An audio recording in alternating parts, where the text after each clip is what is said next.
یہ تھا کہ حضرت عثمان کا چونکہ میں رشتہ دار ہوں، بنو امیہ سے میرا تعلق ہے، حضرت عثمان بھی بنو امیہ کے تھے، تو حکومت پہ دباؤ ڈالا جائے کہ حضرت عثمان کے قاتلوں کو چوک پر لٹکایا جائے۔ یہ گڑبڑ یہاں سے شروع ہوئی ہے، بات آ رہی ہے سمجھ میں؟ حکومت سے مطالبہ ہے کہ حضرت عثمان کے قاتلوں کو چوک پر لٹکایا جائے۔ یہ مطلب نہیں تھا حضرت معاویہ کا کہ حکومت کا اہل میں ہوں، مجھے خلافت دی جائے، میں علی کو نہیں مانتا یا میں علی کو معاذ اللہ برا سمجھتا ہوں، ایسا نہیں تھا۔ آج کل بعض لوگ یہ کہتے ہیں کہ حضرت معاویہ کے حکم سے حضرت علی کو گالیاں دی جاتی تھیں، یہ غلط ہے۔ یاد رکھو عربی کے لفظ کا ترجمہ اردو میں، یہ بہت سے لوگ نا ان کو عربی زبان سے ذرا بھی واقفیت نہیں ہے، چھوٹے چھوٹے بچے آ کے بیٹھ گئے ہیں۔ عربی میں کسی پر اعتراض کرنا، اس کی پالیسیوں کو غلط قرار دینا، اس کو بھی سب و شتم کہا جاتا ہے۔ اردو میں ہر جگہ اس کا ترجمہ گالیاں نہیں ہوتا، گالیوں کا مطلب تو ہمارے ہاں کچھ اور سمجھا جاتا۔ آپ کسی پر اعتراض کر رہے ہو، اس کو تو سب و شتم کہا جائے گا۔ سب و شتم میں گالیاں بھی آتی ہیں، کسی کی پالیسیوں سے اختلاف کرنا، اس کی رائے پر رد کرنا، یہ بھی آتا ہے، لیکن اردو میں گالی کا مطلب برا لفظ ہے، گالی کوئی شریف آدمی نہیں دیتا۔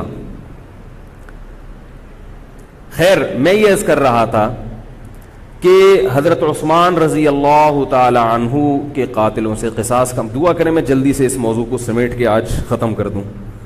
حضرت عثمان کے قاتلوں سے قصاص لیا جائے۔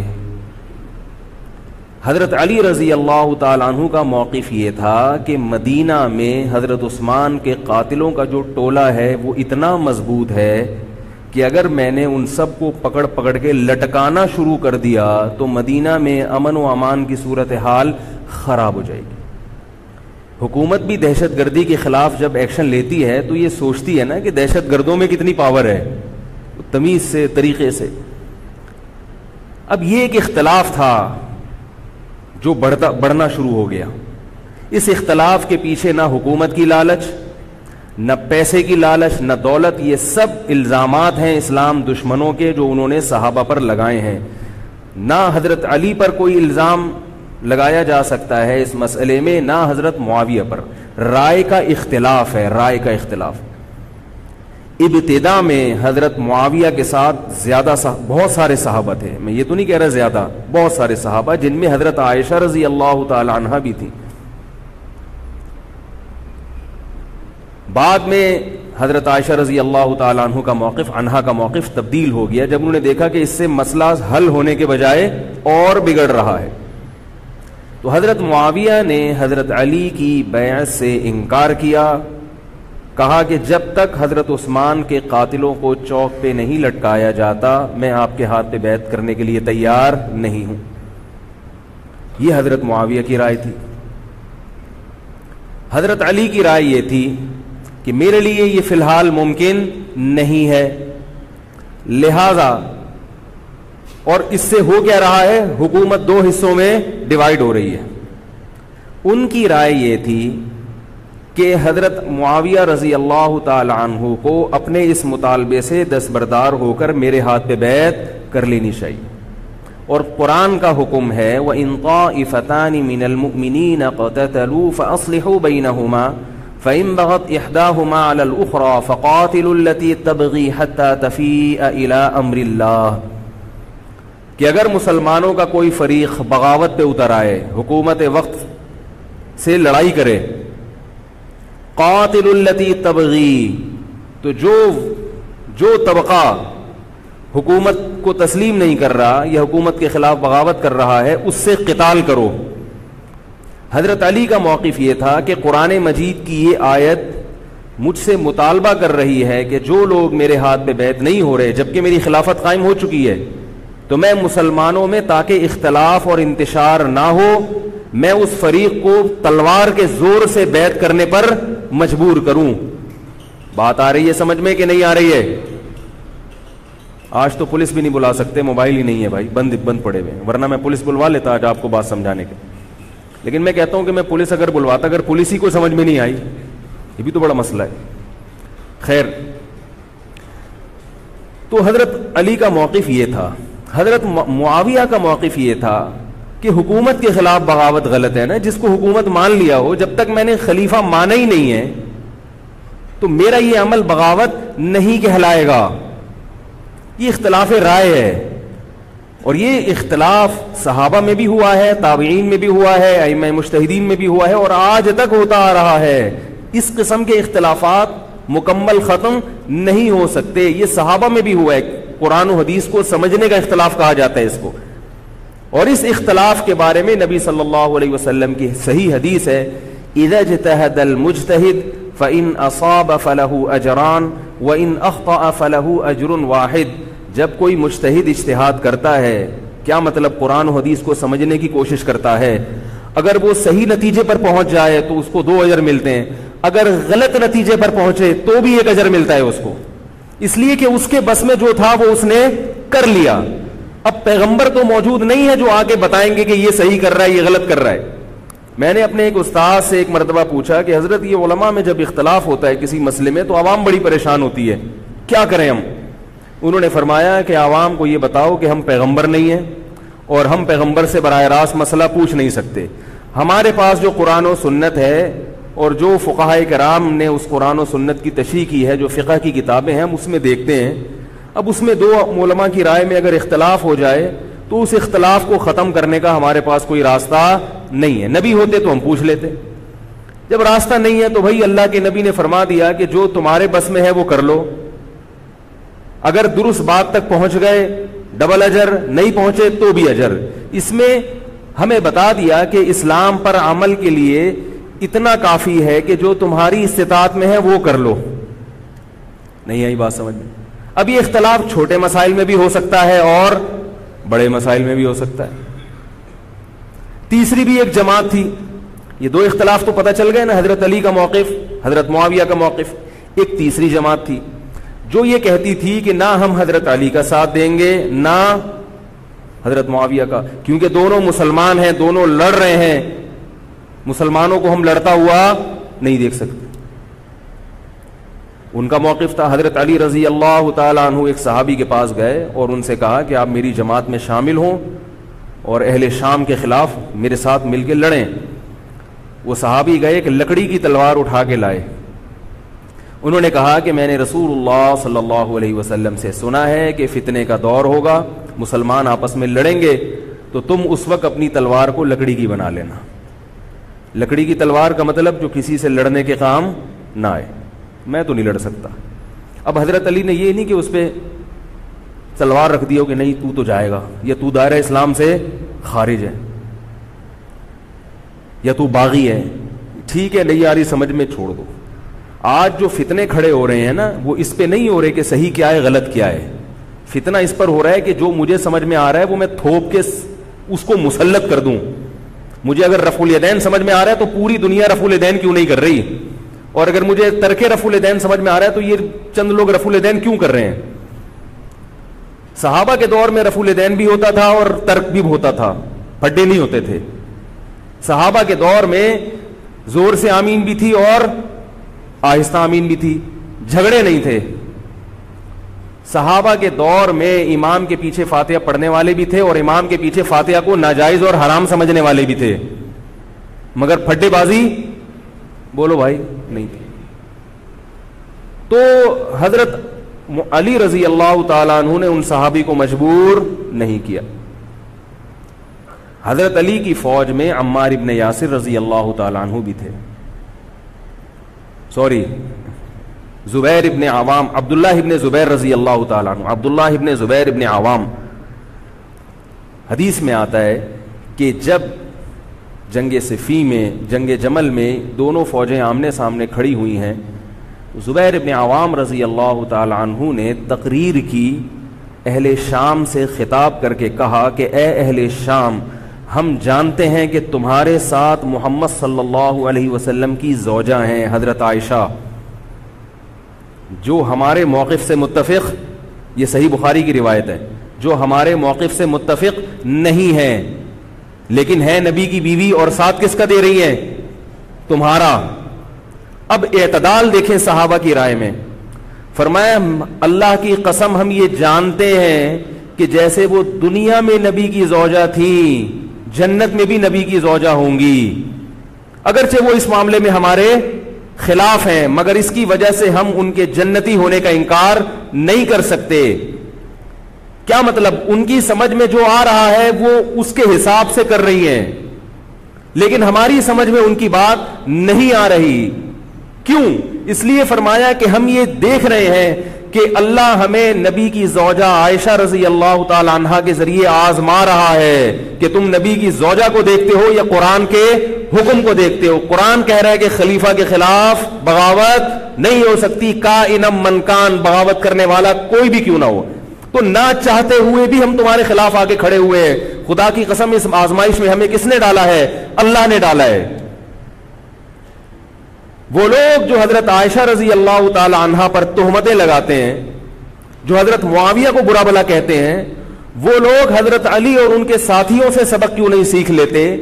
ایک مرتبہ میرے پاس ایک سوال آیا، سوال کرنے والے نے حضرت معاویہ کی شان میں گستاخی کا پورا ایک باب باندھا ہوا تھا۔ اس نے کہا کہ جس نے نبی کے داماد کے خلاف تلوار اٹھائی وہ اسلام میں معاذ اللہ کیسے ہو سکتا ہے، اور ایسے برے برے القاب کہ میں زبان پہ بھی نہیں لا سکتا۔ میری عادت ہے شارٹ کٹ جواب دینے کی، گل ویلے دی تے پھل موسم دا، اتنا ٹائم تھوڑی ہے کہ ہر آدمی کے سوال کو لے کے بیٹھ جائیں۔ میں نے کہا آپ کے جواب میں اتنا کافی ہے کہ یہ وہ الزامات ہیں کہ جس کے خلاف تلوار اٹھائی اس نے بھی یہ الزامات نہیں لگائے، مدعی سست اور گواہ چست۔ نہیں آ رہی میرا خیال ہے بات؟ جو حضرت علی کے ساتھ تھے انہوں نے تو یہ کچھ حضرت معاویہ کے خلاف نہیں کہا، انہوں نے تو وہ تو پھر بھی جنتی مان رہے ہیں، ایک دوسرے کی نماز جنازہ میں شریک ہو رہے ہیں، مال غنیمت کو تقسیم نہیں کر رہے، ایک دوسرے کی عورت پہ ہاتھ نہیں اٹھا رہے، احترام کر رہے ہیں، ایک دوسرے کے پیچھے جنگ ختم ہونے کے بعد نمازیں پڑھی جا رہی ہیں۔ اللہ تعالیٰ نے یہ مثال صحابہ کی قائم کی ہے دنیا کو دکھانے کے لیے کہ ان میں اتنا بڑا اختلاف ہو کہ تلواریں بھی چل جائیں تو وہ اختلاف بھی حدود سے تجاوز نہیں کرتا، اور ہمارے چھوٹے چھوٹے اختلافات میں کیا ایک دوسرے کے خلاف بہتان تراشیاں اور زبان درازیاں ہوتی ہیں۔ تو یہ اختلاف تھا حضرت علی اور حضرت معاویہ کا، جس میں تین فریق تھے۔ ایک حضرت علی تھے، ان کا موقف یہ تھا کہ میرے لیے تلوار اٹھانا واجب ہے۔ حضرت علی کے ساتھ جو لوگ تھے ان کا بھی یہ موقف تھا۔ حضرت معاویہ کا یہ موقف تھا کہ میں باغیوں کی فہرست میں آتا نہیں ہوں۔ کیوں نہیں آتا؟ اس لیے نہیں آتا کہ میں نے خلافت کو تسلیم نہیں کیا، اور ان کے ساتھ بھی صحابہ کرام کی ایک جماعت تھی۔ اور تیسرا موقف، بہت سارے صحابہ یہ تھے جو کہتے تھے ہم کسی کا ساتھ نہیں دیں گے، دونوں طرف مسلمان ہیں، ہماری تلوار سے کسی مسلمان کا خون ہو ہم یہ برداشت نہیں کر سکتے۔ ہماری رائے یہ ہے، اہل سنت والجماعت کی رائے یہ ہے کہ یہ ان تینوں فریقوں میں جو برحق تھے وہ حضرت علی تھے، کیونکہ حکومت تھی ان کے پاس۔ باقی جو دونوں فریق تھے صحابہ کرام کے، ان سے غلطی ہوئی ہے، مگر یہ غلطی اجتہادی ہے، یہ نفس پرستی والی غلطی، حکومت کی لالچ والی، دولت کی لالچ والی، یا ہٹ دھرمی والی یا ضد والی غلطی بولو بھائی نہیں ہے۔ یہ وہ غلطی ہے جس کے بارے میں محمد صلی اللہ علیہ وسلم نے فرمایا کہ اگر مجتہد سے غلطی ہوتی ہے تو بھی اس کو اجر ملتا ہے، کیونکہ اللہ نے قرآن میں فرمایا فاتقوا اللہ ما استطعتم، اللہ سے اتنا ڈرو جتنی تم میں استطاعت ہے۔ تو ان کی جتنی سمجھ میں آیا انہوں نے اس حساب سے کیا۔ تو دو جنگیں ہوئی ہیں، جنگ جمل اور جنگ صفین۔ اب ایک اور بات ہے، تاریخی حقیقت ہے کہ دو جنگوں کے بعد حضرت علی رضی اللہ تعالی عنہ کو خوارج نے شہید کر دیا۔ یہ وہی خوارج جو حضرت عثمان کے قاتل تھے، انہوں نے شہید کس کو کیا؟ حضرت علی کو۔ حضرت علی کی شہادت کے بعد حضرت حسن رضی اللہ تعالی عنہ کی 6 مہینے تقریباً خلافت رہی ہے۔ حضرت حسن رضی اللہ تعالی عنہ نے امت میں جوڑ پیدا کرنے کے لیے حضرت معاویہ رضی اللہ تعالی عنہ سے سلو کر لی، اور خلافت سے دستبردار ہو کر حضرت معاویہ کے ہاتھ پر بیعت ہو گئے۔ نہیں آ رہی میرا خیال؟ پولیس کو فون کریں یار، بہت اہم بات ہے یہ، اس کو اچھی طرح سمجھ لیں، اللہ کرے سمجھ میں آ جائے۔ تو جب یہ ہو گیا تو مسئلہ ختم ہو گیا نا. لوگوں نے حضرت حسن سے کہا, یہ میں بالکل مستند روایتیں پیش کر رہا ہوں, اس کے سب کے حوالے ہیں, اور بہت ایسا نہیں ہے کہ تاریخ کی کتابوں کے, یہ احادیث کی کتابوں کے سے پیش کر رہا ہوں. حدیث کا جو معیار ہے وہ تاریخی کتب سے بہت زیادہ ہوتا ہے. لوگوں نے حضرت حسن سے یہ کہا کہ یہ تو عار اور ذلت کی بات ہے کہ آپ کے والد نے جس کے خلاف 2 جنگیں لڑی ہوں, تو آپ اپنے والد کی جس سے دشمنی رہی ہو, بیٹا اس سے بیعت ہو رہا ہے. ہمارے ہاں اس کا تصور ہے. سیاسی لوٹے ہمارے یہاں بہت ہیں, مگر وہ بھی دنیاوی مفاد میں دائیں بائیں لڑکتے ہیں. آخرت کی خاطر کوئی اپنے عہدے سے دستبردار ہو جائے, یہ نہیں ہوتا. حضرت حسن اہل بیت میں سے ہیں. حضرت حسن بیعت ہو گئے کس کے ہاتھ پر؟ حضرت معاویہ. لوگوں نے کہا یہ عار اور ذلت کی بات ہے. تو حضرت حسن کے وہ تاریخی الفاظ ہیں کہ میں دنیا کی ذلت کو جہنم کی آگ پر ترجیح دیتا ہوں. کیا مطلب؟ میں مسلمانوں کو آپس میں لڑتا ہوا نہیں دیکھ سکتا, میں نہیں لڑتا ہوا دیکھ سکتا. اب کوئی اس بیس پر حضرت علی پہ الزام لگائے کہ اس کا مطلب وہ لڑتا ہوا دیکھ سکتے تھے. بھائی ان کا جو موقف تھا, جو ان کی سمجھ میں آیا, وہ انہوں نے کیا. حضرت حسن کا موقف اپنے والد کے موقف سے مختلف تھا. یہ اختلاف رائے ہو سکتا ہے. ان کا موقف یہ تھا کہ بھئی حضرت معاویہ حکومت کے اہل ہوں یا نہ ہوں, یہ ایک الگ بحث ہے. اگر میں ان کے مقابلے میں متوازی حکومت قائم کروں گا تو پھر مطالبہ ہوگا حضرت عثمان کے قاتل سے قصاص, جو کہ ممکن نہیں ہے, اور پھر یہ لڑائی آگے چلے گی. تو بہتر ہے کہ دستبردار ہو جاؤ کہ حضرت آپ ہمارے خلیفہ ہیں, آپ ہمارے امیر ہیں. نبی صلی اللہ علیہ وسلم اس کی پیشگوئی پہلے کر چکے تھے. حضرت حسن رضی اللہ تعالیٰ عنہ کے بارے میں فرما چکے تھے کہ اللہ میرے اس بیٹے کے ذریعے مسلمانوں کے 2 فریق میں صلح پیدا کریں. تو جو اہل بیت سے محبت کرنے والے لوگ ہیں ان کو بھی چاہیے کہ کوئی ایسا کام نہ کریں جس سے مسلمانوں میں دوبارہ سے اختلاف اور انتشار پیدا ہو جائے. جوڑ کی اہمیت شریعت میں زیادہ ہے. اب جب حضرت معاویہ کی خلافت قائم ہوئی ہے, حضرت معاویہ نے حضرت حسن رضی اللہ تعالیٰ عنہ کے اکرام میں کوئی کسر نہیں چھوڑی. اس پر متواتر روایات ہیں کہ حضرت معاویہ جتنا حضرت حسن کا اکرام کیا کرتے تھے اتنا کسی کا اکرام نہیں کرتے تھے. بہت زیادہ آپ کو عزت دی حضرت معاویہ رضی اللہ تعالیٰ عنہ نے. حضرت معاویہ کے بعد یزید کی خلافت قائم ہوئی ہے, حکومت قائم ہوئی ہے. حضرت معاویہ صحابی رسول تھے. بہت سارے صحابہ کو آپ کے طریقہ حکومت پر اعتراض تھا, کیونکہ بہرحال باقاعدہ سلیکشن نہیں ہوئی تھی. لیکن پھر بھی صحابہ کرام نے جب حضرت حسن بیعت ہو گئے تو باقی کس کو اعتراض کا ہوگا بھائی.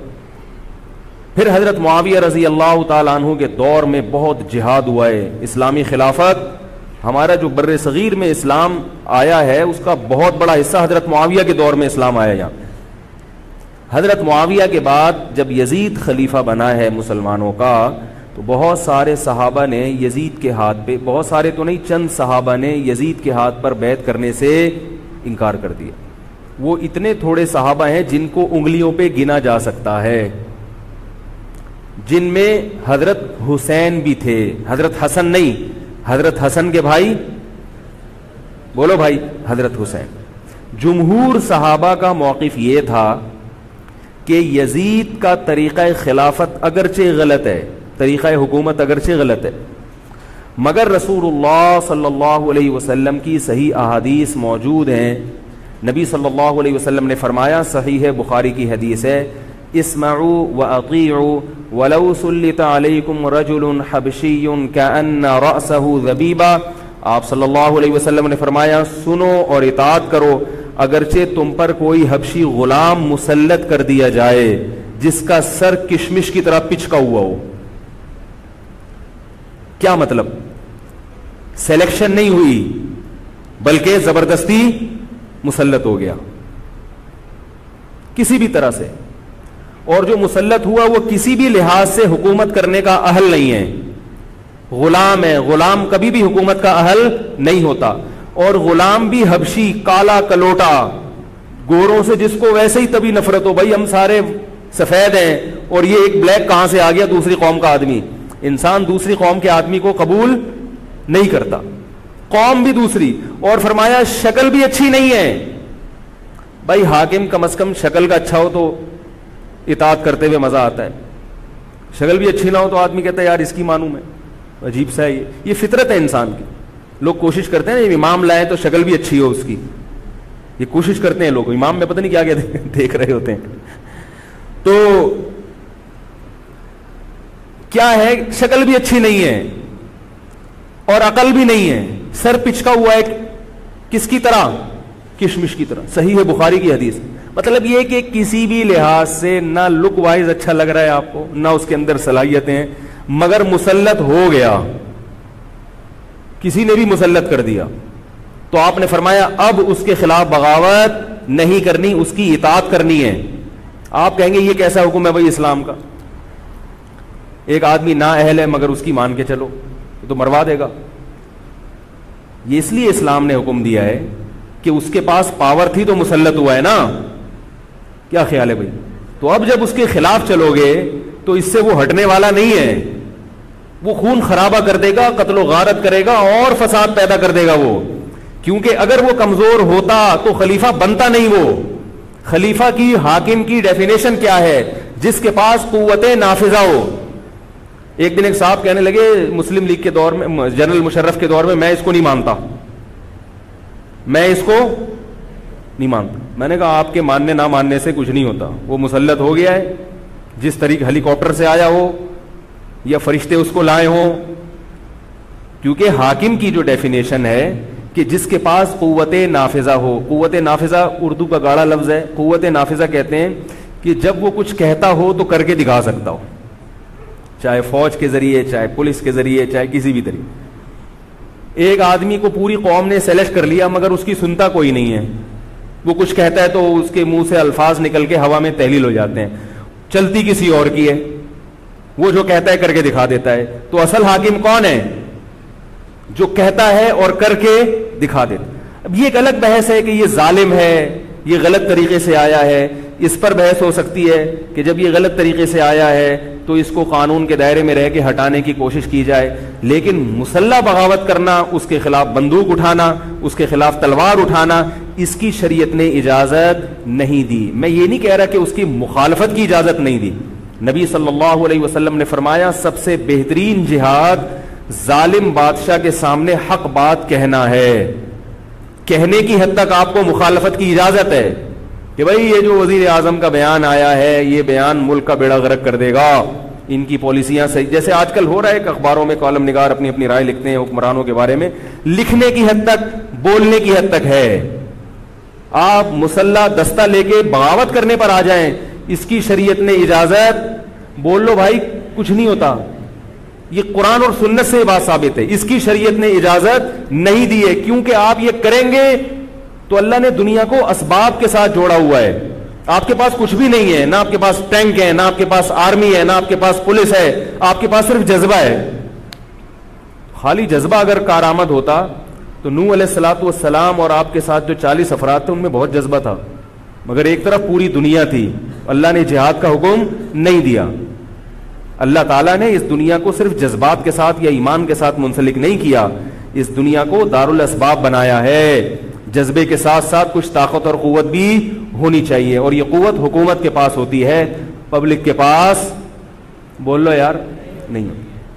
اگر پبلک کے پاس ہے تو وہ بھی حکومت کی پالیسیاں ہوتی ہیں کہ یہ بھی لیاری گینگ رہنے دو تھوڑے دنوں کے لیے, ان لوگوں کے پاس تھوڑا سا کلاشن کوفے رہنے دو, حکومت جب چاہے غائب کر دے. یہ جو کلاشن کوفے لے کے لوگ گھوم رہے ہوتے ہیں نا اور بتا رہے ہوتے ہیں ہم امام مہدی کا لشکر ہیں, یہ سب گورنمنٹ کے لوگ ہوتے ہیں. آئی بات سمجھ میں؟ گورنمنٹ کی طرف سے ان کو پرمٹ ملا ہوتا ہے, ورنہ آپ چاقو لے کے بھی جو کھنجر ہے نا وہ بھی لے کے ذرا گھوم کے دکھاؤ. تو جو بھی امام مہدی کا لشکر کا دعویٰ کر رہا ہے اور کہہ رہا ہے میں یوں کر دوں گا, میں یوں کر دوں گا, میرے ساتھ آ جاؤ, تو سمجھ لو گورنمنٹ نے اس کو خود ہی بٹھایا ہوا ہے. اور بعض دفعہ حکومت اپنی مخالفت کے لیے بھی بندے بٹھا دیتی ہے. یہ ایجنسی والے بڑے ہوشیار ہوتے ہیں, یہ اپنی مخالفت کے لیے پبلک بندوں کو خرید کے بٹھاتے ہیں کہ تم آرمی کے خلاف اور ایجنسیوں کے خلاف تقریریں کرو اور جہاد کا اعلان کرو. اس کا نتیجہ کیا نکلتا ہے؟ جو جو جہاد کے اعلان میں ان کے ساتھ ہوتے چلے جاتے ہیں ان کے نام ایجنسیوں کے پاس پہنچ جاتے ہیں. پھر ایجنسیاں کہتی ہیں ابھی ان کو کھل کے جہاد کرنے دو تاکہ جتنے لوگوں میں اس قسم کے جہاد کے جراثیم ہیں وہ تمام آ جائیں اور ایک ہی دفعہ اسپرے کر کے سب کو نمٹا دیا جائے. یہ ایک بچوں کی طرح کبھی اس کو پکڑ لیا, یہ کام نہیں ہوتا. تو اس لیے کہہ رہا ہوں یہ جو نوجوان طبقہ ہے اس کو جہاد کے نام پہ الو بنانے والے ہر جگہ بہت ہیں. الو ضرور بنو مگر کسی اور عنوان سے بن جاؤ, جہاد کے نام پہ الو نہ بنو, کیونکہ کسی اور عنوان سے الو بنو گے اتنا نقصان نہیں ہوگا. اس عنوان سے الو بنو گے تو بڑا بیڑا غرق ہو جائے گا, جیسے کہ بہت سو کا بیچاروں کا ہو چکا ہے. تو میں یہ عرض کر رہا تھا کہ نبی صلی اللہ علیہ وسلم کی صحیح حدیث ہے, اسی طرح صحیح ہے مسلم کی حدیث ہے, آپ صلی اللہ علیہ وسلم نے حاکم کی اطاعت کا حکم دیا. صحابہ نے عرض کیا یا رسول اللہ اگر وہ ہم پہ ظلم کرے تو بھی بغاوت نہ کریں. آپ نے فرمایا وَإِن ضَرَبُوا ظَهْرَكَ, اگرچہ وہ تمہاری پیٹھ پہ کوڑے مارے, ایسا ظالم ہو, پھر بھی بغاوت. یہ میں نہیں کہہ رہا, یہ محمد صلی اللہ علیہ وسلم کے الفاظ ہیں. کیوں؟ اس لیے کہ آپ صلی اللہ علیہ وسلم نے اتحاد پہ زیادہ زور لگایا ہے. بھائی حکومت ایک ہوگی جیسی مرضی لنگڑی لولی ہو, مگر مسلمان کی جو ایک یونائٹی ہے, جو ایک اتحاد ہے, وہ تو برقرار رہے گا نا. اگر آپ کمزور ہو گئے تو کتنا مرضی ایمان ہو, کمزور آدمی دنیا میں کہیں بھی نہیں پنپ سکتا. تبھی میں کہتا ہوں پاکستان کی قدر کرو. جیسا مرضی ہے, ایک مضبوط آرمی تو ہے نا, ایٹم بم تو ہے, جیسی مرضی آرمی ہو, لیکن ہے تو نا. اگر یہ ختم ہو گئی اور نیک نیک لوگ آ گئے مگر اتنے پاورفل نہ ہوئے, وہ آپ کو انڈیا سے نہیں بچا سکتے, وہ آپ کو امریکہ کے شر سے نہیں بچا سکتے, کیونکہ اس وقت پوری دنیا پاکستان کی دشمن ہوئی ہوئی ہے سوائے چند ممالک کے. اور وہ جو ملک بچا ہوا ہے یہ میرے اور آپ کی تقریروں سے نہیں بچا ہوا, یہ ایٹم بم سے بچا ہوا ہے. اللہ نے دنیا کو اسباب کے ساتھ جوڑ دیا ہے. ایٹم بم بھی ہے اور پھر ایمان کی طاقت بھی ہے کسی حد تک, جو کہ بہت ہی شارٹ ہو گئی ہے ایمان کی طاقت. تو دونوں چیزیں چلتی ہیں ساتھ, صرف بم بھی کافی نہیں ہے. اللہ نے فرمایا اگر تم تقوی اختیار کرو گے تو اللہ تمہاری مدد کرے گا, ورنہ نہیں کرے گا. تو دونوں چیزیں ضروری ہیں. تو حضرت معاویہ کے بعد یزید کے بارے میں جمہور صحابہ کا موقف یہ تھا کہ یہ جیسا مرضی ہو, ظالم ہو, عادل ہو, یہ ایک الگ بحث ہے, مگر ہے بہرحال یہی. پاور کس کے پاس ہے؟ اسی کے پاس. حضرت حسین رضی اللہ تعالیٰ عنہ کا موقف یہ تھا کہ میں یزید جیسے آدمی کے ہاتھ پر بیعت کرنے کے لیے تیار. بولو بھائی, نہیں, میں نہیں بیعت کرتا اس کے ہاتھ, کیونکہ یزید کے بارے میں خبریں تھیں. بعض کہتے تھے شراب پیتا ہے. حضرت مفتی محمد تقی عثمانی صاحب کا انہوں نے فرمایا ہے کہ کسی مستند روایت سے ثابت نہیں ہے شراب پینا. روایتیں ہیں مگر کوئی اوتھینٹک روایت نہیں ہے. تو اب نتیجہ کیا نکلا کہ حضرت حسین رضی اللہ تعالیٰ عنہ کے پاس کوفہ سے خطوط آئے. کوفہ کا گورنر تھا ابن زیاد, وہ بھی یزید کا آدمی تھا, بڑا ظالم آدمی تھا وہ. اہل کوفہ کے خطوط آئے کہ آپ آ جائیں یہاں پر, یہاں سب لوگ آپ کے ہاتھ پر بیعت کرنے کے لیے تیار ہیں. حضرت حسین کا خیال یہ تھا کہ اگر یہ سب تیار ہیں تو یزید کی حکومت بغیر لڑائی کے, بغیر بڑے قتال کے, مسلمانوں کے خون خرابے کے بغیر ختم ہو سکتی ہے. آئی بات سمجھ میں؟ جو انفارمیشن آپ کو ملی تھی, جو نالج آپ کو ملی تھی, وہ نالج غلط تھی. اگر وہ نالج صحیح ہوتی تو حضرت حسین کبھی کربلا کی طرف رخ نہ کرتے, کیونکہ حضرت حسین کا موقف بھی یہی تھا کہ مسلمانوں کی تلواریں آپس میں نہ چلیں. حضرت حسین رضی اللہ تعالیٰ عنہ کے پاس جب 50 سے زیادہ خطوط آئے ہیں اہل کوفہ کی طرف سے کہ آپ آئیے, آپ آئیے, آپ آئیے, تو پہلے حضرت حسین رضی اللہ تعالیٰ عنہ نے اپنے رشتہ دار جو آپ کے چچزاد تھے مسلم بن عقیل, ان کو بھیجا. نتیجہ کیا نکلا؟ مسلم بن عقیل کا وہاں پر حکومت نے گرفتار کر کے ان کو قتل کر دیا. اب یہ ایک ایسا ظلم تھا جس کے ظاہر ہے کہ کسی کو سفیر بنا کے بھیجا جائے, کسی کو حال احوال دیکھنے کے لیے بھیجا جائے, اور حضرت حسین کی نیت ہرگز بغاوت کی نہیں تھی, مگر کوفہ کے گورنر کو اور یزید کو یہ خیال تھا کہ خلافت کے اصل اہل یقیناً یہی ہیں, کہیں ایسا تو نہیں ہے کہ یہ امیر بننا چاہتے ہیں, یہ خلیفہ بننا چاہتے ہیں. ایک خوف اس کے دل میں بیٹھ گیا تھا, ایک لاشعور میں خوف ہوتا ہے نا انسان کے دل میں بیٹھ جاتا ہے کہ آپ 100 دفعہ بھی کہیں بھی میری یہ نیت نہیں ہے, مگر وہ ڈر رہا ہوتا ہے. کہ یار یہ کچھ کر نہ لیں. تو جب مسلم بن عقیل کو شہید کیا گیا، حضرت حسین رضی اللہ تعالی عنہ جا چکے تھے. جب حضرت حسین رضی اللہ تعالی عنہ کوفہ کی طرف جا رہے تھے، بہت سارے صحابہ نے آپ کو منع کیا، جن میں عبداللہ ابن عمر رضی اللہ تعالی عنہ بھی تھے، عبداللہ ابن عباس رضی اللہ تعالی عنہ بھی، کہ آپ یہ کام نہ کریں. بعض نے تو کہا کہ ہمیں آپ کی شہادت کا یقین ہے، کیونکہ جس حالات میں آپ جا رہے ہیں حکومت یہ سمجھے گی کہ بغاوت کرنے آ رہے ہیں، لہذا وہ آپ کو کیا کرے گی، اس بیس پہ قتل نہیں کرے گی کہ آپ نواسہ رسول ہیں، کیونکہ وہ بھی مسلمان تھے. اس بیس پہ قتل کرے گی کہ آپ کی نیت کیا ہے، حکومت کے خلاف بغاوت. تو ان کے پاس ایک اپنے آپ کو برحق ثابت کرنے کے لیے ایک دلیل ہوگی کہ حکومت کا باغی جو بھی ہو اسے کیا کر دو، قتل. رسول اللہ صلی اللہ علیہ وسلم نے فرمایا، صحیح حدیث ہے، کہ جب مسلمان کسی ایک امیر پہ جمع ہو جائیں تو اس کے خلاف جو بھی اٹھے، نبی نے فرمایا اس کو قتل کر دو، کائنم من کان، چاہے وہ اس کے خلاف اٹھنے والا کتنا ہی نیک کیوں نہ ہو. یہ حدیث کے الفاظ ہیں. حضرت حسین کا موقف یہ تھا کہ میں نے ابھی تک یزید کی خلافت اور حکومت کو تسلیم نہیں کیا، لہذا میں اس وعید میں داخل نہیں ہوں.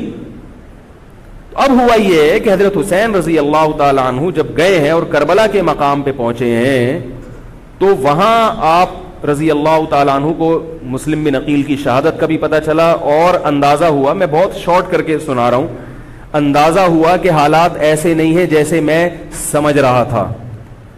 عبید اللہ جو ابن زیاد تھا بدبخت، اس نے حضرت حسین کو یہ کہا کہ بغیر کسی شرط کے حضرت حسین کو گرفتار کر کے لاؤ اور میرے ہاتھ پر بیعت کراؤ. یہ رسول اللہ صلی اللہ علیہ وسلم کے نواسے کی توہین تھی کہ آپ صلی اللہ علیہ وسلم کے نواسے ہیں اور ان کے ساتھ ایسے معاملہ کیا جائے جیسے ایک عام شخص کے ساتھ معاملہ کرتے ہیں. ان کو گرفتار کر کے معاذ اللہ گھسیٹ کے لاؤ اور میرے ہاتھ پر بیعت پر کیا کرو، ان کو مجبور کرو. حضرت حسین رضی اللہ تعالیٰ عنہ کا کربلا کے میدان میں موقف یہ تھا کہ میں اگر بیعت ہوں گا تو ڈائریکٹ یزید کے ہاتھ پہ بیعت ہوں گا جو مسلمانوں کا خلیفہ ہے، ابن زیاد کے ہاتھ پر بیعت نہیں ہوں گا. یہ بھی اس تاریخ کا ایک اہم پہلو ہے کہ حضرت حسین نے کوفہ جانے کا ارادہ ترک کر دیا اور کربلا سے شام جانے کا آپ رضی اللہ تعالیٰ عنہ نے ارادہ کر لیا. اور بعض مورخین نے لکھا ہے کہ حضرت حسین جو واپس آ رہے تھے تو وہ کربلا سے گزر رہے تھے، وہ واپسی کا راستہ ہی شام کا راستہ ہے.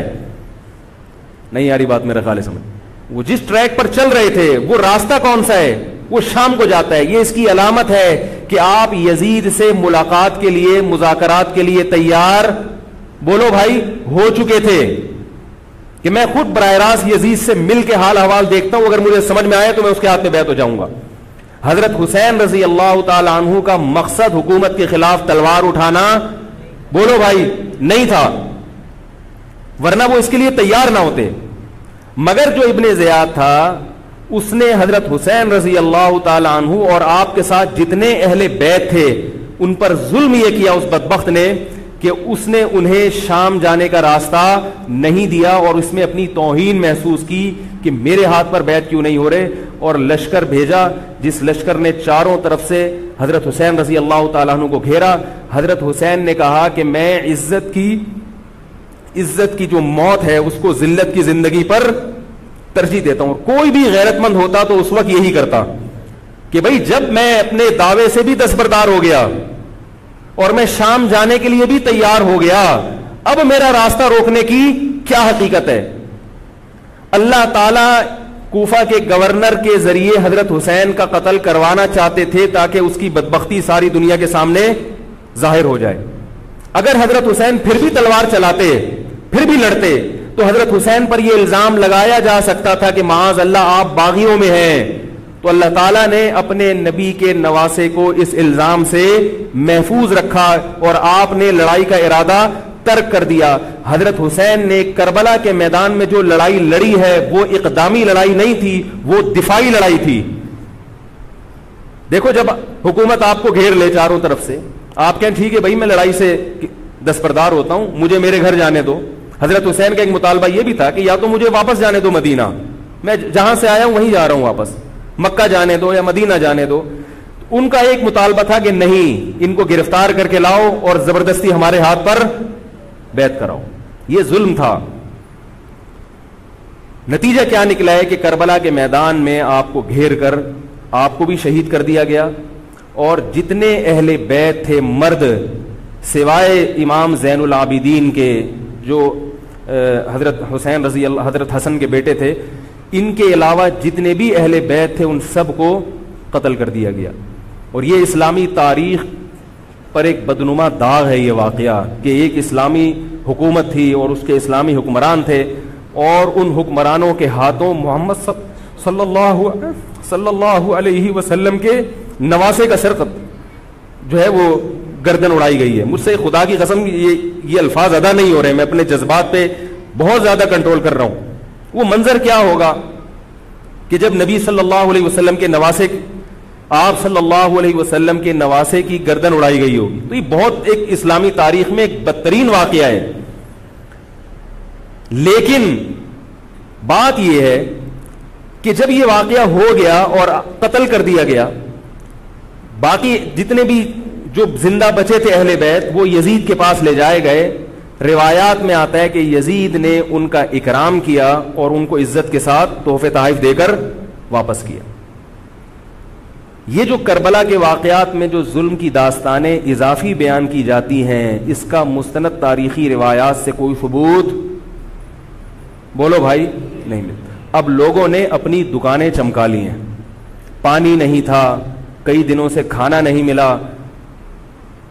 صحیح روایات سے ثابت ہے کہ حضرت حسین رضی اللہ تعالیٰ عنہ کربلا کے میدان میں وضو کر کے نماز پڑھتے تھے تو پانی تھا تو، اور بعض نے یہ کہا کہ اہل بیت کی عورتوں کی عزتیں اچھالی گئی ہیں.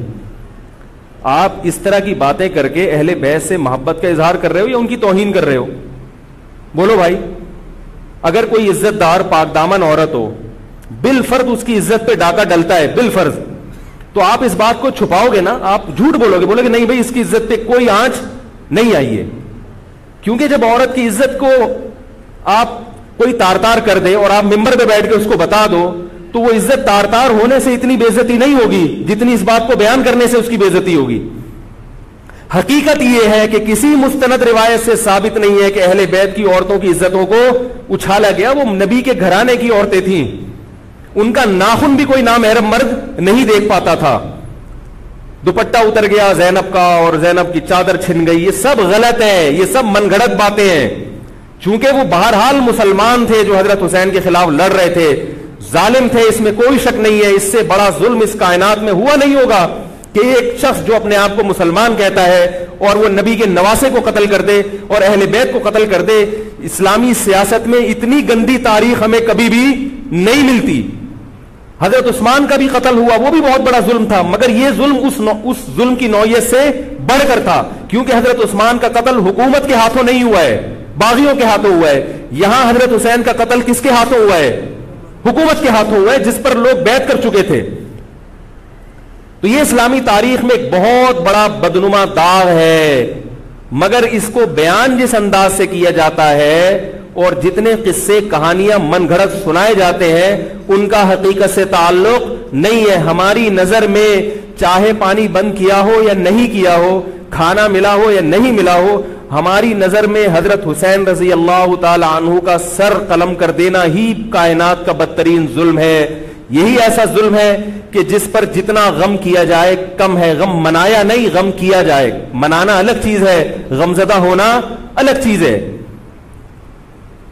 لیکن جو آگے اس میں تڑکا لگایا جاتا ہے اس کا حقائق سے تعلق بولو بھائی نہیں ہے. یہ دکانیں ہیں جو چمکائی، اس میں سب برابر ہیں، شیعہ بھی سنی بھی. بہت سارے سنی علماء بھی کربلا کے واقعے کو بہت ہی بھیانک انداز سے بیان کرتے ہیں. اور مقصد کیا ہوتا ہے؟ پبلک کو رلانا. ایک رونا وہ ہوتا ہے جو خود سے آئے اور ایک رونا ہوتا ہے باقاعدہ آپ کو آرڈر پہ رونے کے لیے اور رلانے کے لیے بلایا جائے. وہ رمضان میں نے بتایا تھا نا کہ میں نے ختم قرآن پہ دعا کی تو مجھے رونا آ گیا، بہت زیادہ رونا آیا. اگلے دن ایک صاحب کہنے لگے مولوی صاحب آج بھی ایسی ایک دعا ہو جائے. میں نے کہا میں آرڈر پہ نہیں روتا، میں آرڈر پہ نہیں روتا. اب تو آ بھی رہا ہوگا تو نہیں آئے گا. نہ انسان کسی کے مشورے سے ہنس سکتا ہے اور نہ انسان کسی کے مشورے سے اگر آپ کسی کے مشورے پہ رو رہے ہیں اس کا مطلب ڈرامے بازی. آپ کو فلم کا ایکٹر ہونا چاہیے, آپ کو ڈرامے جوائن کرنے چاہیے, وہاں آپ اچھے چل سکتے ہیں. جیسے کہ ہمارے ایک مشہور اسکالر ہیں, ان کے بارے میں لوگ یہ کہتے ہیں ان کو فلموں میں ہونا چاہیے تھا, پتہ نہیں یہ جیو پہ کیوں آ رہے ہیں. وہ آرڈر پہ روتے بھی ہیں, آرڈر پہ. اب چونکہ یوٹیوب کا دور ہے, میں پہلے جو کربلا کے واقعات جو لوگ بیان کرتے ہیں ان کی تقریریں نہیں سنتا تھا. اب کیا ہوتا ہے, بعض دفعہ بیٹھے ہوئے ہیں کہیں سفر پہ جا رہے ہیں تو یوٹیوب کی ویڈیو, ہم نے کہا چلو یار ہم بھی سن لیں. ایسی چہک چہک کے منہ بنا بنا کے گھما گھما کے تقریریں ہوتی ہیں, لگتا ہے کہ یہ باقاعدہ ایک ڈرامہ ہے, اداکار ہے, فنکار ہے, جس کو ڈرامے بازی کے لیے یہاں یہ حضرت حسین کی شہادت کو کیش کرا رہے ہیں. یہ حضرت حسین سے محبت کرنے والے نہیں ہیں, یہ ان کی شہادت کو دیکھو. اس کی مثال ایسے جیسے کوئی محلے میں مر گیا, کسی سیٹھ کا بیٹا مرا, اب آپ کو سیٹھ سے قرضہ چاہیے تو سب سے زیادہ آپ روگے نا, تاکہ سیٹھ صاحب سمجھیں کہ محبت سب سے زیادہ کس کو ہے, آپ کو. تو آپ اس کی بیٹے کی موت کو کیا کرا رہے ہو, کیش کرا رہے ہو. بعض لوگ کسی کی شہادت کو کیش کراتے ہیں, کسی پہ ظلم کو کیش کراتے ہیں. تو میں پھر عرض کروں کہ بہت بدترین واقعہ ہے. حضرت حسین رضی اللہ تعالیٰ عنہ کا سر لے جایا گیا یزید کے پاس. یزید بدبخت نے چھڑی سے آپ کے ہونٹوں کو چھوا. وہاں صحابی رسول نے فرمایا کہ ایسا مت کرو. فرمایا اللہ کی قسم میں نے ان ہونٹوں پہ بارہا محمد صلی اللہ علیہ وسلم کے ہونٹ رکھے ہوئے دیکھا ہے. بارہا میں نے دیکھا ہے کہ محمد صلی اللہ علیہ وسلم نے ان ہونٹوں کا بوسہ لیا ہے. بارہا میں نے دیکھا ہے. ان صحابی کے دل پہ کیا گزر رہی ہوگی جو حضرت حسین کے ساتھ یہ حرکت دیکھ رہے ہوں گے, جبکہ اسی حسین کو انہوں نے بارہا نبی کی گود میں بھی دیکھا اور بارہا نبی کے ہونٹوں کو بھی ان ہونٹوں سے مس ہوتے ہوئے دیکھا. تو جب یہ سر ان کے سامنے رکھا ہوگا اور اس کے ساتھ یہ حرکت ہو رہی ہوگی, ان صحابی کے جذبات کیا ہوں گے. مگر اس کے باوجود جو بتانے کی بات ہے, جو میں بتانا چاہتا ہوں, انہوں نے یزید کے خلاف بغاوت نہیں کی کہ جس یزید نے حضرت حسین کا یہ حشر کر دیا ہو, اگر اس کے خلاف بغاوت ہوگی تو باقی مسلمانوں کا کیا حشر کرے گا. تو اس میں صبر کی تلقین بھی صحابہ نے بتائی ہے کہ حاکم کے مظالم کو برداشت کیا جائے, زبان سے اس کو ہائی لائٹ کیا جائے کہ غلط ہو رہا ہے, تلوار نہ اٹھائی جائے. بات نہیں آ رہی میرے خیال ہے سمجھ میں, کیونکہ آج ایک واقعہ ہوا ہے, ورنہ کربلا جیسے درجنوں اور واقعات ہو جائیں گے. تو صحابہ کرام کی سیرت میں ہمیں ہر طرح کے اسباق ملتے ہیں. تو میں یہ عرض کر رہا تھا کہ یہ ہے وہ کربلا کا واقعہ جس کا میں نے آپ کو خلاصہ بیان کیا. اس کے بعد کیا ہوا ہے کہ یہ جو بنو امیہ کی حکومت تھی, اس کی وہ ویلیو صحابہ کرام کے دل میں نہ رہی جو پہلے کسی حد تک برقرار تھی. یہ بہت ایک حکومت کے خلاف لوگوں کے دل میں بغض پیدا ہو گیا اور بالآخر بغاوتیں شروع ہوئیں. لیکن جمہور صحابہ کا موقف پھر بھی یہی تھا کہ حکومت کے خلاف بغاوت جائز, بولو بھائی, نہیں. اور اسی طرح کے ظالم لوگ آتے رہے, اور انہی کی اولادوں میں بنو امیہ میں اللہ نے پھر عمر ابن عبدالعزیز کو پیدا کیا. عمر ابن عبدالعزیز بھی انہی ظالم لوگوں کی اولاد تھے, مگر اسلام چونکہ قیامت تک رہنے کے لیے آیا ہے تو اللہ کو اپنا دین محبوب ہے, اللہ غیب سے انتظام کرتے ہیں. عمر ابن عبدالعزیز جیسے ہی حکومت میں آئے ہیں, خلیفہ بنے ہیں, آپ رضی اللہ تعالی عنہ نے وہ بنو امیہ کی جو جاہلانہ چیزیں تھیں ان سب کو ختم کر دیا. حکومتی ملکیت کو جو ذاتی خزانہ لوگ سمجھنا شروع کر دیا تھا اس کو ختم کیا. عمر بن عبدالعزیز کی ایک تاریخ ہے, ان کو 5واں خلیفہ راشد کہا جاتا ہے. علم حدیث کو مرتب کیا گیا, فقہ کو مرتب کیا گیا, حدیث کا علم ضائع ہو رہا تھا. آپ نے حکم دیا کہ اکتب ما کان من حدیث رسول اللہ صلی اللہ علیہ وسلم فإنی اخاف ضیاع العلم والعلماء. فرمایا مجھے علم اور علماء کے ضائع ہونے کا خطرہ ہے, محمد صلی اللہ علیہ وسلم کی حدیثوں کو ریٹن فارم میں لایا جائے. تو باقاعدہ پھر حدیث کو باقاعدہ جمع کیا گیا کتابوں کی شکل میں, اور آج ہمارے پاس وہ حدیث محفوظ ہیں. فقہاء کرام کا دور آیا تو اللہ تعالیٰ نے حضرت عمر بن عبدالعزیز کے دور میں امت کو الحمدللہ دوبارہ جمع کر دیا. عمر بن عبدالعزیز کے بعد پھر بغاوتیں ہوئیں, بالآخر بنو امیہ کی حکومت کا خاتمہ ہوا, بنو عباس کی حکومت آئی, مگر بنو عباس کی حکومت آنے سے بنو امیہ کی حکومت مکمل ختم نہیں ہوئی.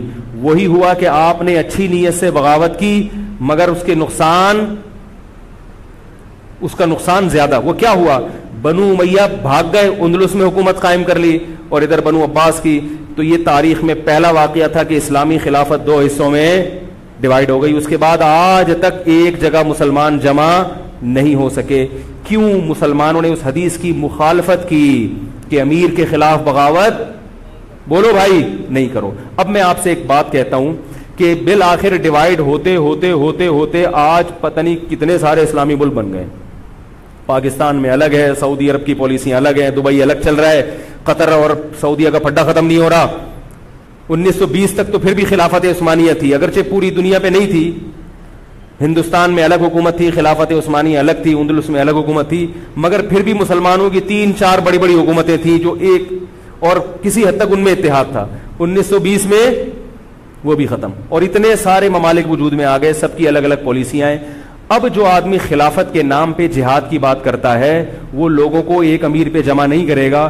جتنے ملک بن چکے ہیں نا, ان کو مزید توڑ کے, اگر یہ 20 ہیں تو 40 بنا دے گا ان کو. بہت مشکل ہے سمجھانا بھائی. اب اگر کوئی کہتا ہے نا ظالم حاکم کے خلاف تحریک چلاؤ, آؤ ہمارے ساتھ مسلح بغاوت میں شامل ہو, ہم حکومت کے خلاف تلوار اٹھائیں گے, تو نتیجہ کیا نکلے گا؟ یہ سارے مل کے ایک امیر نہیں بن جائیں گے. یہ اگر 20 ہے نا تو کتنے ہو جائیں گے؟ بولو بھائی 40. جیسے جو جماعت المسلمین بنی نا کہ 4 فقہ ہیں, حنفی, شافعی, مالکی, ہم نہیں مانتے, تو سب کو ختم کرو, ایک بناؤ. تو اس ایک بننے سے یہ ختم نہیں ہوئے, بلکہ 4 کے بعد کتنے ہو گئے؟ 5 ہو گئے. نہیں آ رہی بات میرا خیال؟ آ رہی ہے الحمدللہ. اور بھی جو بھی اس کی باتیں کر رہے ہیں نا, امت کو اتحاد کے لیے آ جاؤ, میرے پاس آ جاؤ, تو وہ 6واں بنا رہا ہے, 7واں بنا رہا ہے, پھر 8واں بنا رہا ہے, ایسے بنتے چلے جا رہے ہیں. او بھائی جو ہے وہاں بریک لگا دو, اللہ کا واسطہ روک دو ان کو, کوئی بات نہیں, 4 ہیں, جو جس کو فالو کرے ٹھیک ہے, کچھ نہیں ہوتا اس سے, ہمیشہ سے چلے آ رہے ہیں. تو اب اگر ایک خلیفہ نہیں ہے, ہونا تو چاہیے ایک ہی خلیفہ, نہیں ہے تو جو ہے اسی پہ گزارا کرو, ورنہ اس سے بھی جاؤ گے, تمہاری کوئی مضبوط طاقت اور قوت ہوگی نہیں. کافر جب چاہے گا تمہیں ٹیشو پیپر کی طرح استعمال کر کے پھینک دے گا. تو کربلا کے واقعہ سے ہمیں کیا سبق ملتا ہے؟ علامہ ابن تیمیہ رحمہ اللہ تعالی فرماتے ہیں کہ جمہور صحابہ کی جو رائے تھی, حضرت حسین رضی اللہ تعالیٰ عنہ کی بھی اپنی ایک رائے تھی, مگر ابن تیمیہ رحمہ اللہ فرماتے ہیں کہ اگر حضرت حسین رضی اللہ تعالیٰ عنہ کربلا کی طرف خروج نہ کرتے تو ابن تیمیہ کی رائے یہ ہے کہ یہ زیادہ بہتر تھا. اب آپ کہیں گے کہ صحابی رسول کی رائے سے اختلاف کر رہے ہیں, نہ, وہ کہہ رہے ہیں وہ جو جمہور صحابہ تھے جو حضرت حسین کو منع کر رہے تھے وہ بھی تو صحابہ تھے. حضرت حسن بھی تو صحابی تھے. حضرت حسن نے حضرت معاویہ کے خلاف لڑائی نہیں لڑی. تو صحابہ کی 2 رائے تھی, جمہور ایک طرف تھے. تو فرماتے ہیں اگر یہ نہ ہوتا تو زیادہ بہتر تھا. لیکن حضرت حسین رضی اللہ تعالی عنہ کے بارے میں ہمارا موقف یہ ہے کہ وہ یہ سب کچھ اس وقت کے جو حالات تھے اس میں کوئی بھی ہوتا اور غیرت مند ہوتا تو وہ یہ کرنے پر مجبور تھا. اور اس میں دھوکہ کس نے دیا حضرت حسین کو؟ اہل کوفہ نے, جس کا حضرت حسین کو علم نہیں ہو سکا. اب میں آپ سے ایک بات عرض کر رہا ہوں, یہ تو میں نے کربلا کی تاریخ کا آپ کو خلاصہ بیان کیا ہے. اس میں جو میں نے ایک دعویٰ کیا کہ اس میں مظالم جو بیان کیے جاتے ہیں اس میں غلو ہے بہت, اس غلو کی ایک دلیل گل ویلے دی تے پھل موسم دا. اب میں آپ کو تاریخی کتابوں کے حوالے دوں, وہ بہت لمبی بات ہوگی, اس میں بہت تضاد ہے. آپ یہ جو خطیب ہے نا جو کربلا کے مظالم بیان کرتے ہیں, ان خطیبوں کے بیان سنیں, ہر آدمی کا بیان دوسرے سے مختلف ہوگا. یہ خود اس کی علامت ہے, یہ کسی ایک بات پر ٹکنے کے لیے تیار نہیں ہے. ان کا مقصد ہے رونا اور پبلک کو رلانا. رونے کا اپنا ایک مزہ ہے. آپ کہیں گے بھائی رلانے میں کیا ملتا ہے؟ بھائی جیسے ہنسنے کا مزہ ہے ایسے ہی آرڈر پہ باقاعدہ رونے کا بھی ایک تو رونا غم سے ہو رہا ہوتا ہے, اس میں مزہ نہیں آتا. ایک آرڈر پہ جب انسان روتا ہے اس کا اپنا ایک مزہ ہے. تو اللہ کے بندو, حضرت حسین کی شہادت کو کیش مت کراؤ. صحابہ کرام پہ جو مظالم ہوئے ہیں ان کو آپ اپنی ذات کو چمکانے کا اور اپنی دکانداری کا ذریعہ نہ بنائیں, چاہے کوئی سنی ہو یا شیعہ ہو. بعض سنی لوگ بھی بے وقت تڑکا لگاتے ہیں اس میں. ایسا نہیں ہے. اس بارے میں نے جو اسٹڈی کی ہے, مطالعہ کیا ہے, سب سے زیادہ مضبوط تحریر, سب سے زیادہ مضبوط موقف حضرت مفتی محمد تقی عثمانی صاحب دامت برکاتہم کا ہے. حضرت مفتی محمد تقی عثمانی صاحب دامت برکاتہم کی شخصیت ایسی ہے، دیکھو جو مولوی ہوتا ہے نا وہ مولویوں کو سمجھتا ہے، پبلک نہیں سمجھتی. ڈاکٹر کو پتا ہے نا کہ کون سا ڈاکٹر اچھا ہے کون سا گڑبڑ ہے. عام آدمی تو اس کو اچھا سمجھے گی، اچھا سمجھیں گے جو لوگوں کو الو بنا رہا ہے. پبلک کو نہیں پتا ہوتا کہ کس میں کتنا دم ہے. او بھائی سونار کو پتا ہوگا نا کہ یہ اصلی سونا ہے یا ہمارے ایک جاننے والے ہیں کباڑ، وہ دھات پہ ہاتھ رکھ کے بتاتے ہیں پیتل ہے، سونا ہے، تانبا ہے، لوہا ہے، ہاتھ رکھ کے بتا دے گا. حالانکہ اس نے کسی یونیورسٹی سے کوئی کورس نہیں کیا، نہ کوئی سائنسدان ہے. وہ کام کیا ہے کباڑ کا، ساری زندگی یہی کام کیا ہے. تو جو مولوی لوگ ہوتے ہیں ان کی ساری زندگی اسی میں گزری ہوتی ہے، پڑھنے پڑھانے میں، بشرطے کہ ہوں بھی مولوی. روحانی علاج والے مولوی نہیں ہوتے، نام کے مولوی ہوتے ہیں. ان کو پڑھنے کے علاوہ دنیا کا سارے کام آتے ہیں. کتابوں سے ان کو نفرت ہوتی ہے، جھاڑ پھونک جن چڑیل وہ اسی سے دکانداری چمچاتے ہیں. ہر داڑھی والا ہر پگڑی والا مولوی نہیں ہوتا. تو جو مولوی ہوتا ہے اس کو پتا ہوتا ہے کہ کون سا مولوی کتنے پانی میں ہے. تو میں تو نہیں دعویٰ کرتا کہ میں عالم ہوں، لیکن آپ لوگ تو مجھے مولوی سمجھ کے آئے ہیں نا، عالم سمجھ کے آئے ہیں. تو آپ کے نظریے کے مطابق میں کہتا ہوں کہ اگر آپ مجھے عالم سمجھتے ہیں تو میں آپ کو بتاؤں کہ پاکستان میں حضرت مفتی محمد تقی عثمانی صاحب جیسا مضبوط علم والا، اور علم بھی بہت سے لوگوں کے پاس ہوتا ہے مگر اعتدال نہیں ہوتا طبیعت میں، وہ باہر کے ماحول سے متاثر ہو جاتے ہیں. حضرت مفتی محمد تقی عثمانی صاحب دامت برکاتہم العالیہ وہ علم میں مضبوط بھی ہیں، اور ان کی جو زبان سے نکلے ہوئے الفاظ یا ان کے قلم سے لکھی ہوئی تحریر بہت ہی نپی تلی ہوتی ہے. ایک حرف بھی اس میں غیر ضروری نہیں ہوتا، اور ایک حرف بھی ایسا نہیں ہوتا جو ضروری ہو اور نہ آیا ہو. اس میں بہت کسی فرقے کی مخالفت بھی کرتے ہیں، بڑی تمیز سے کرتے ہیں. وہ ہم لوگوں کی کیا عادت ہوتی ہے، اب کسی کے خلاف چلو تو کوشش کرو دائرہ اسلام سے کسی طرح باہر نکل جائے. کوشش یہی ہوتی ہے، وہ نکل نہیں رہا ہوتا تو مجبوراً پھر اس کو مسلمان ماننا پڑتا ہے. کیا خیال ہے؟ کوشش یہ ہوتی ہے کہ اسلام کا جو دائرہ ہے وہ اس میں میں رہوں اور دو چار میرے مرید رہیں، لیکن چونکہ پبلک اس کو مانتی نہیں تو مجبوراً ان کو بھی دائرہ اسلام میں داخل کرنا پڑتا.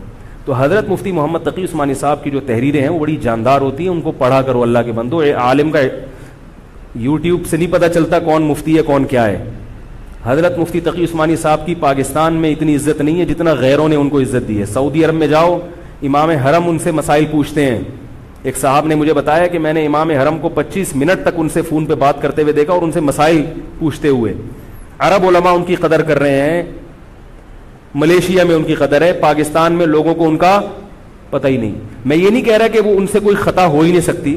تکافل کے معاملے میں حضرت مفتی محمد تقی عثمانی صاحب کی جو رائے ہے، تو میں تو بہت ہی چھوٹا آدمی ہوں، میں یہ نہیں کہہ سکتا، لیکن جن علماء کی رائے ان کے خلاف ہے میرا موقف بھی وہی ہے. میں تکافل کے معاملے میں حضرت مفتی تقی عثمانی صاحب کی رائے کو ہم لوگ صحیح نہیں سمجھتے، لیکن بہرحال اجتہادی اختلاف ہے، یہ نہیں کہ وہ غلط ہیں. تو ہماری رائے ہے کہ اس معاملے میں حضرت سے اجتہادی غلطی ہوئی ہے. میری نہیں، میں تو بہت چھوٹا آدمی ہوں ان کے مقابلے میں، لیکن ہمارے بڑوں کی رائے ہے. اور اس کی جو میں نے ٹوٹی پھوٹا جو اس میں تحقیق کی ہے، مجھے بھی تکافل کے ناجائز ہونے پر اطمینان ہے. بہت اس میں بحث کی ہے، دارالعلوم کے علماء سے بھی ملا ہوں. حضرت مفتی محمد تقی عثمانی صاحب دامت برکاتہم کے ساتھ جو مجلس ہوئی جامعۃ الرشید کے علماء کی 3 گھنٹے، اس مجلس میں بھی میں موجود تھا. تو میں نے دونوں طرف کے دلائل بہت اچھی طرح سے سنے ہیں، تو مجھے اس کے ناجائز ہونے پر اطمینان ہے. لیکن مسئلہ اختلافی ہے، تو جب بڑے حضرات میں جو بڑے علماء ہیں ان میں جب اختلاف ہوتا ہے تو پھر عوام کو چاہیے کہ جس کی رائے پہ ذل زیادہ مائل ہو رہا ہے اس کی رائے کو فالو کر لے، کسی دوسرے پر اعتراض نہ کرے. بات آ رہی ہے سمجھ میں؟ انشورنس کا متبادل ہے نا تکافل، پاک قطر تکافل، یا یہ سب میری رائے میں یہ سب ناجائز ہے. اس پر میں کبھی بیان کروں گا کیوں ناجائز ہے. تو بیان تو نہیں کرنا چاہیے، ان اختلافی مسائل کو ممبر پہ نہیں لانا چاہیے، لیکن یہ کہ اب ہر عالم تک اپنی بات پہنچانا بڑا مشکل ہے. تو میں چاہتا ہوں ایک بیان ایسا ہو تاکہ علماء تک بات پہنچ جائے. پھر علماء جب دونوں طرف کے دلائل رکھ کے فیصلہ کر لیں گے جس عالم کی جو رائے بنے، تاکہ دوسرا پہلو سامنے آ جائے. ابھی تو صرف جواز کا پہلو لوگوں کے سامنے آ رہا ہے، عدم جواز والا نہیں آ رہا. تاکہ دونوں پہلو آئیں، پھر علماء کی جو رائے بنے گی، جو جس کی رائے کو فالو کرتا ہے، ٹھیک ہے بھائی. تو میں یہ کر رہا تھا، حضرت مفتی محمد تقی عثمانی صاحب بہت بڑے عالم ہیں، ان کی قدر کر لیں. ان کی تحریریں بڑی معتدل ہوتی ہیں اور ان کی رائے بہت ہی معتدل ہوتی ہے اور بہت مدلل ہوتی ہے. تو کربلا کے بارے میں، یزید کے بارے میں جو حضرت مفتی محمد تقی عثمانی صاحب کی رائے ہے وہ وہی ہے جو میں نے آپ کے سامنے بیان کی ہے. بات آ رہی ہے؟ نہیں آ رہی میرا خیال ہے. تو میں یہ نہیں کہہ رہا کہ میں نے ان کی تقلید میں یہ سب بیان کیا ہے, بلکہ جو مطالعہ کیا تو اس کے بعد ان کی رائے بہت زیادہ جاندار لگی ہے. اور یہ جو میں عرض کر رہا ہوں نا کہ یہ جو کربلا کے واقعات بیان کیے جاتے ہیں, ہر خطیب کا بیان دوسرے خطیب سے مختلف ہے. یہ خود اس کی علامت ہے کہ دال میں کچھ کالا کالا ہے, یہ ایک جگہ ٹکتے کیوں نہیں ہیں. تو اب میں ایک بات عرض کروں, اسی طرح یزید کے بارے میں لوگ سوال پوچھتے ہیں یزید کیا, تو یزید کے بارے میں بھی دونوں طرف ہماری رائے کے حساب سے غلو ہے. یزید کے دور میں حضرت حسین کا قتل یقیناً ہوا ہے, مگر کسی ایک مستند روایت سے یہ ثابت نہیں کہ یزید نے حکم دیا تھا حضرت حسین کو قتل کرنے کا. یہ کہیں بھی روایت میں ثابت نہیں آ رہی میرا خیال ہے. کوفہ کے گورنر کے حکم سے قتل ضرور ہوا ہے, لیکن کیا یزید نے اس کا آرڈر دیا تھا؟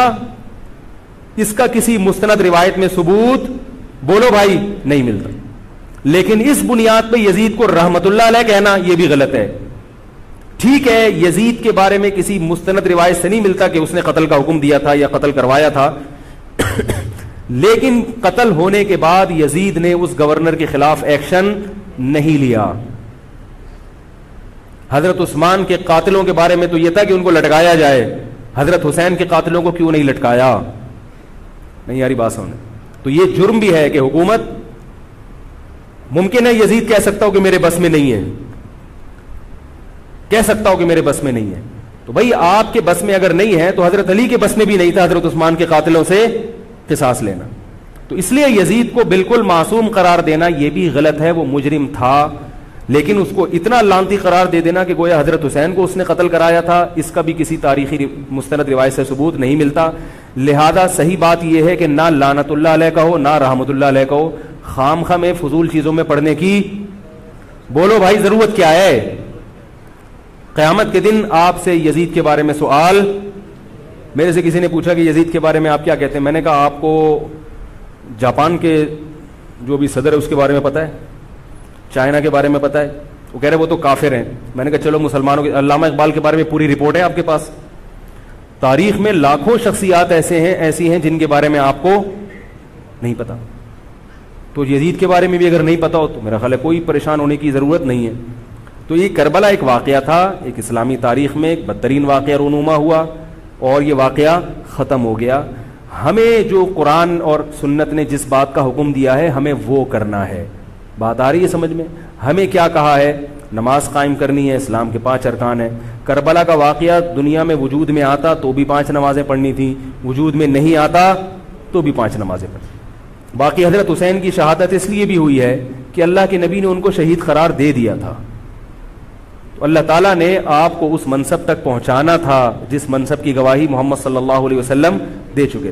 بعض دفعہ کوئی مقصد نہیں ہوتا, ایک مقصد ہوتا ہے کسی کو اونچے درجے تک پہنچانا. غزوہ احد میں 70 صحابہ شہید ہوئے, اللہ نے اس کی حکمت یہ بھی بیان کی وَيَتَّخِذَ مِنْكُمْ شُهَدَاءَ, اللہ تم میں سے بہت سو کو شہادت کے درجے پر فائز کرنا چاہتا. تو حکومت تھی, حضرت حسین رضی اللہ تعالیٰ عنہ کو اللہ تعالیٰ نے شہادت کے مرتبے پر پہنچایا اور ظالم حکمرانوں کے مرتبے کو گھٹانا تھا. تو یہ کام ہو چکا. اب ہمیں کیا کرنا ہے؟ ہمیں جو قرآن اور سنت ہے اس کو فالو کرنا ہے. محرم منانا کہیں بھی نہیں ہے اسلام میں. محرم حضرت حسین کی شہادت سے پہلے بھی آتا تھا, اس کے بعد بھی آتا ہے. تو اہل سنت والجماعت کا جو مذہب ہے, میں آپ کے 1-2 منٹ زیادہ لے رہا ہوں, بس یہ بات ختم کر رہا ہوں میں. دیکھو ہم شیعہ ہیں یا سنی ہیں؟ بولو نا بھائی. جو شیعہ لوگ ہیں ان کو وہ کرنے دو جو ان کا مذہب ہے. اختلاف اور فرقواریت وہاں ہوتی ہے جہاں آپ اپنا مسلک دوسرے پہ ٹھوستے ہو. ان کا مسلک ہے ماتم کرنا, ان کا مسلک ہے تو ان کو کرنے دو, وہ اللہ ان سے خود حساب لے لے گا. آپ کو ان سے اس مسئلے میں بحث کرنے کی ضرورت بولو بھائی نہیں. لوگ آفس میں لڑ رہے ہیں شیعہ سے, او بھائی مجھے فون کر کے کہتے ہیں, میں نے کہا یار وہ جب شیعہ ہے تو وہ کیوں مانے گا آپ کی بات؟ تو چھوڑ دو اس کو اپنے حال پہ. حق واضح ہے, باطل واضح ہے, اگر اس کو وہ سمجھ میں آ رہا تو کرنے دو. آپ کیوں الجھ رہے ہو؟ وہ آپ کو تو نہیں لے کے جا رہا نا ماتم کے لیے, کیا خیال ہے؟ تو اس کو بولو بھائی تمہارا مسلک اگر ہے تو تم ٹھیک ہے کرو یہ کام, لیکن یہ کام انڈور ہونے چاہیے, سڑکوں پہ نہیں ہونا چاہیے. سڑکوں پہ ہوگا تو دہشت گردوں کو موقع مل جائے گا دہشت گردی کا. ملک کا امن خراب ہوتا ہے. نہ ربیع الاول کے جلوس سڑک پہ نکلنے چاہیے اور نہ محرم کے جلوس سڑک پہ ہونے چاہیے. انڈور ہو ربیع الاول میں, جس کا مذہب ہے کہ بھئی ہم نے یہ کرنا ہے جلسہ, ٹھیک ہے, آپ گھر کے اندر جو مرضی کریں. گھر کے اندر تو کسی کو اجازت نہیں ہے نا گھسنے کی. آپ کوئی ہال لے لیں رینٹ پہ, آپ اس میں کر لیں.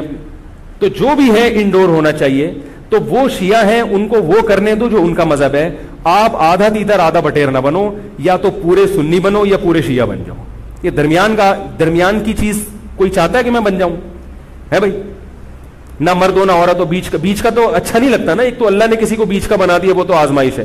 خود سے جو بیچ کا ہوتا ہے وہ کسی کو بھی پسند, بول لو نا بھائی, نہیں ہوتا. تو بیچ کے نہ بنو. اہل سنت کے ہاں شیعہ کا مذہب جو ہے وہ کرنے دو اس کو. یہ ہمیشہ سے چلا آ رہا ہے, آج کا نہیں ہے, یہ صدیوں سے چلا آ رہا ہے. آپ نہیں ختم کر سکتے اس کو. یہ حضرت عیسیٰ علیہ السلام آئیں گے تو امت ایک پر جمع ہوگی. باقی جو شیعہ ہے وہ شیعہ ہے, جو سنی ہے وہ سنی ہے. جو اپنی مرضی سے سنی بن جائے ٹھیک ہے, نہیں بنے اللہ جانے. خام خامے فیس بک پر ایک دوسرے کے خلاف کیچڑ, یوٹیوب پر کیچڑ, تقریروں میں کیچڑ. تو میں جو آپ کے سامنے بیٹھا ہوں آپ کو یہ سمجھانے کے لیے کہ آپ ایک فیصلہ کرو, شیعہ ہو یا سنی. اگر سنی ہو تو پھر محرم کی سنی مذہب میں اتنی اہمیت نہیں ہے جتنی ہمارے ہاں بیان کی جاتی. مجھ سے ایک دفعہ کسی نے کہا آپ محرم کی فضیلت پر بیان کریں. میں تھک گیا. میں نے کہا چلو آج بیان ہو ہی جائے. میں نے بیان کیا. میں نے کہا بھائی محرم ان 4 محترم مہینوں میں سے ایک ہے جن میں قتال اور لڑائی جھگڑا منع ہے. بعض علماء کہتے ہیں وہ ان مہینوں کا احترام منسوخ ہو گیا, بعض کہتے ہیں احترام باقی ہے. بہرحال یہ بھی, اس میں بھی اختلاف ہے. اور میں نے کہا دوسرا محرم میں جو 10 محرم ہے, نبی نے فرمایا کہ اس کا روزہ رمضان کے بعد سب سے زیادہ ثواب. وما علینا الا البلاغ. لوگوں نے کہا یہ کیا ہوا؟ میں نے کہا صحیح روایت سے اور مستند روایت سے محرم کی اتنی ہی فضیلت مجھے معلوم ہے. اس سے زیادہ کے لیے آرڈر دینا پڑے گا آپ کو. بندے ہیں وہ پیسے لیتے ہیں اور وہ لہک لہک کے چہک چہک کے بیان کرتے ہیں. چونکہ صحیح روایتیں اتنی ہی مجھے ملی ہیں, اگر کوئی اور ہو تو بتا دینا, اگلے بیان میں اس کا بھی تذکرہ کر دوں گا. اس سے زیادہ ہمارے علم میں تو یہ سنی مذہب بیان کر رہا ہوں میں آپ کو, اہل سنت والجماعت, اہل سرتن والجنابت نہیں, اہل سنت والجماعت. تو یہ ہے. تو 10 محرم کا روزہ رکھیں جیسے کہ حضرت حسین نے رکھا تھا. حضرت حسین تو روزہ رکھ کے شہید ہوئے اور آپ حلیم کی دیگیں پکا کے کھا رہے ہیں. کامن سینس کی بات ہے کہ عقل کو ماتم کرنے کا دل کرے گا کہ نہیں کرے گا؟ بھائی 10 محرم کا روزہ رکھو, 9 کا ملا لو, 11 کا ملا لو تو اچھا ہے. آج کل علماء کہتے ہیں ایک روزہ بھی رکھ سکتے ہیں کیونکہ یہودیوں سے مشابہت نہیں ہے. بہتر ہے 2 ہی رکھیں, نہیں تو 10 کا بھی رکھ لیں تو بھی غنیمت. تو یہ کام تو ہیں کرنے کے. باقی محرم میں آپ شادی بھی ابھی کریں. نبی صلی اللہ علیہ وسلم نے اپنی زوجہ سے محرم میں نکاح کیا. حضرت حسن نے محرم میں نکاح کیے. حضرت حسن تو بہت شادیاں کی ہیں, محرم میں بھی, سفر میں بھی, ربیع الاول میں بھی. اسلام میں کوئی مہینہ منحوس نہیں ہے. محرم اگر ہے تو احترام کا ہے, مبارک ہو سکتا ہے, منحوس. اور حضرت حسین کی شہادت سے محرم کی برکت میں اور اضافہ ہو گیا. شہادت ہمارے یہاں نحوست نہیں ہے, شہادت ہمارے یہاں ایک برکت کی چیز ہے. سمجھ رہے ہو بات کو کہ نہیں سمجھ رہے؟ تو 1-2 باتیں اور ہیں, پھر میں انشاءاللہ نماز کے بعد وہ بیان کروں گا تاکہ یہ موضوع میرا کمپلیٹ ہو جائے. تو جو حضرات بیٹھنا چاہیں وہ بیٹھ سکتے ہیں, جو جانا چاہیں وہ جا سکتے ہیں. ٹھیک ہے نا؟ سلام جب میں پھیر لوں تو جو جانا چاہیں وہ اپنی اخپل طریقے سے دعا مانگ کے جا سکتے ہیں. جو بیٹھنا چاہیں تو 5-6 منٹ میں محرم کے بارے میں کچھ باتیں آپ کو بتاؤں گا جو غلط ہو رہی ہیں, جو کہ نہیں ہونی چاہیے. سمجھ رہے ہیں بات کو؟ سبحانک اللہم و بحمدک نشہد ان لا الہ الا انت نستغفرک.